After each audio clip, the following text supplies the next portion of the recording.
is none other than our president, His Excellency Dr Hage Geingob.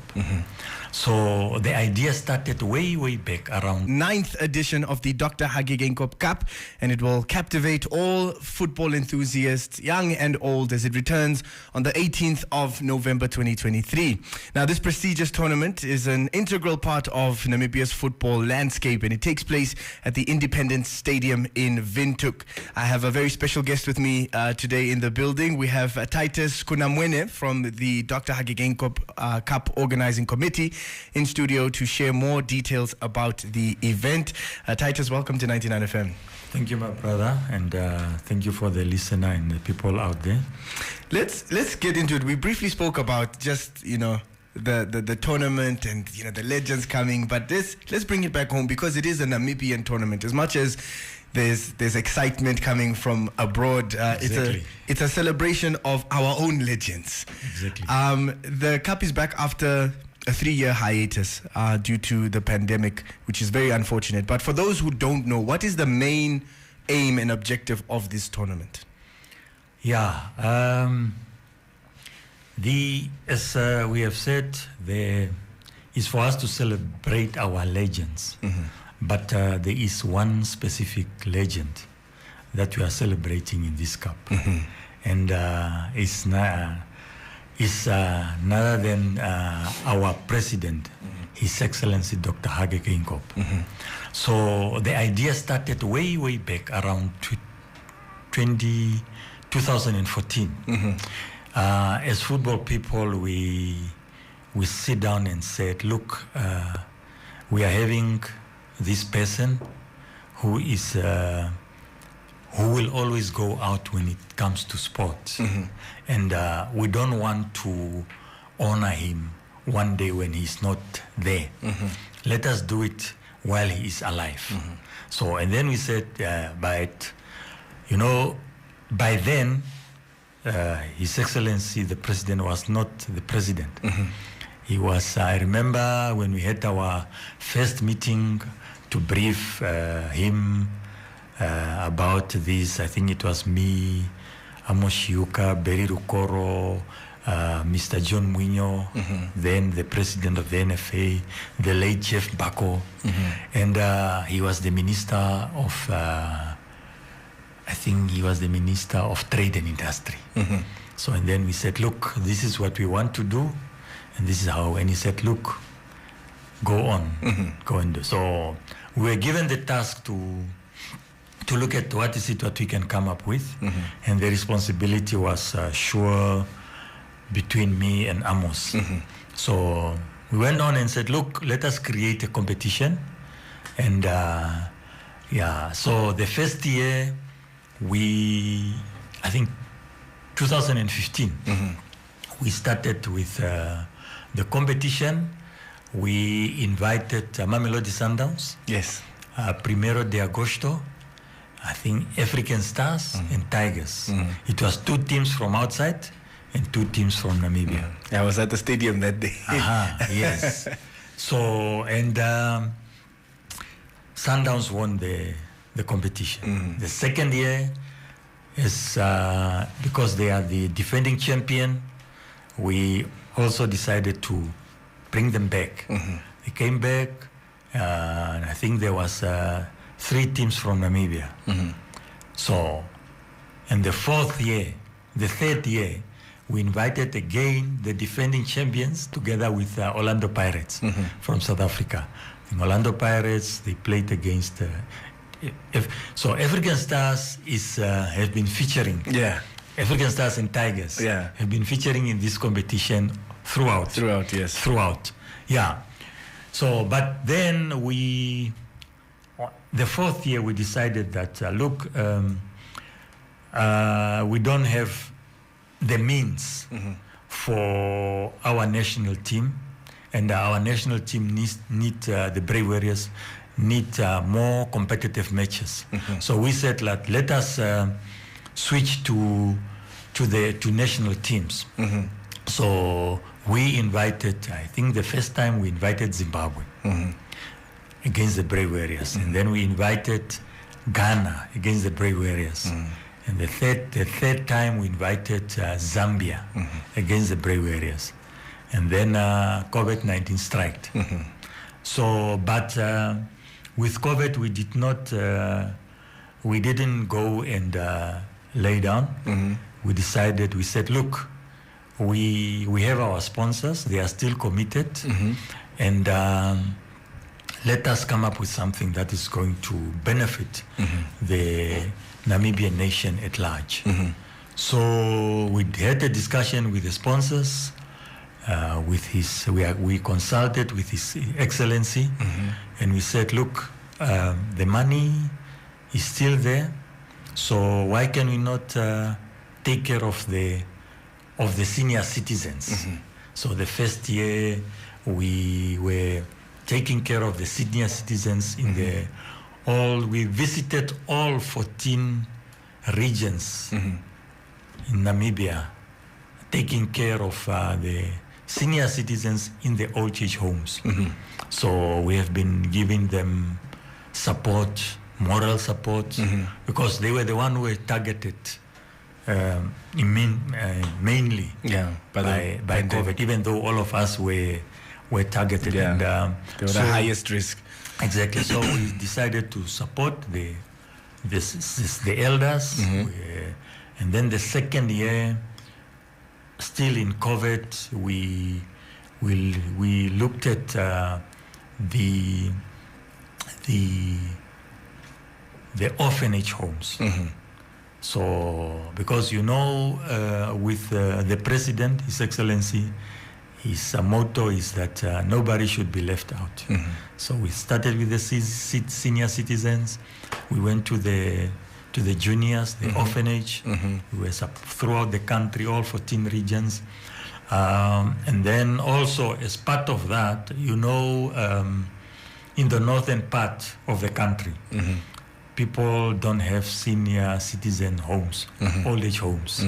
So, but we said, okay, we cannot leave them out. We took care of the maternity wards, because in the village you have people that are staying very far, and when the mother is expecting close to the delivery date, she must go to that home. We take care of that those homes. So COVID is gone. So, and last year we said, look, what is it that we are going to do? Given that we don't have facilities that are homologated by FIFA and CAF, so what is it that we were putting the heads together? But normally, whatever we are doing, we consult with the sponsors as well as His Excellency the President. But you all know that our Velvicias, they qualified for the World Cup then. And we said, let us assist the rugby union to have at least a match, a competitive match for the Velvicias to prepare them for the World Cup. So last year we hosted the Griquas together with playing the Velvicias.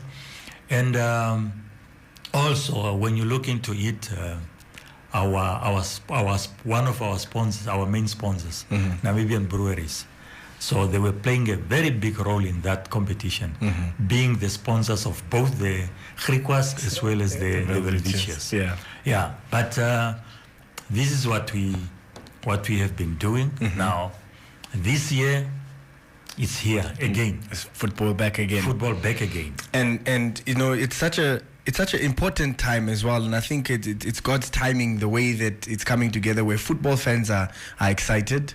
And the football fans are competitive again, which, sometimes the social media, you can find the insults here and there, but for the most part, I think it's beautifully coming together. People are patriotic and about not just the national team, but people love their clubs, and the competition is back. But now it's even with the cup coming into mind, fans can vote for a contender, which is very exciting. You can vote for a contender to take on the reigning champions, African Stars, in the main match. How does the voting process work? Before we get to the voting process, as you have said, as you have alluded, football is a unifying game. We get people together. You get people that are not getting along outside there. When it is time for the game, we are together. We are together. Yeah, that is what football can do. Yeah. But so now coming back to the voting, we are all aware that African Stars, Okaserandu, they are the league champion. They are the champions of Namibia. Yeah. So, and what we have decided is that, look, we need to get teams that are going to play in the competition. So the first thought was, number one, African Stars is out of the pot, is out of the deep freeze. So whoever needs to come should come and join African Star as the champions. And also one thing, when we were putting all these ideas together, African Stars was playing in the Champions League. Yes. Yeah, and our idea was, look, let us try and support the team that is participating in the Champions League, which is African Stars. So unfortunately, they have been knocked out of the competition, but we, as the league, as the champions of Namibia, they are still there. So now we have decided that we are going to have four matches on the day before I get to the competition. So just take into just park this to say that the president always said nobody should be left out. So, and then we followed his instructions to say that we don't want anyone to be left out on the 18th of November. So what is it that we need to do? So we said, okay, we look at the youth, we look at women, we look at the elders, the elders in a form of the legends, and we look at those that are still competitive. So now the youth, we said, we are having a league that is the MTC Hopsol Youth League. Yes. So they are still have to play their under-19 final. So we said that we are going to use that opportunity for those two teams that are coming out to play the final on the day. Yeah, that's the youth. And women, our mothers, we said, no, we are not going to leave them out. So we are having a league that is called FNB Super League. That's a women's Super League. So we said, because they have not started yet with the league, and we said the winner of last year and the runner-up, they are going to play a final match in this competition. So that is now Ongo's ladies team. They are playing girls and goals. So, and then we said, okay, youth, the youngsters and the women are taken care of. Yeah. So who else? Said there are those people that have been in the game, but they are no more playing competitive football, but they're still part of the game. They are playing an integral part of this nation.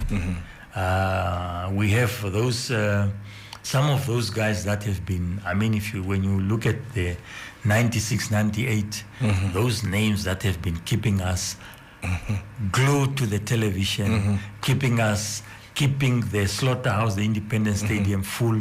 So we said, look, let's get the legends. So now the legends, you talk about your Ricardo Manetti, Congo Hinjo, Ronnie Canalelo, Colin Benjamins, Safile Shivute, the Bimbo Denzel Bimbo Shihero. The list is endless. It's endless.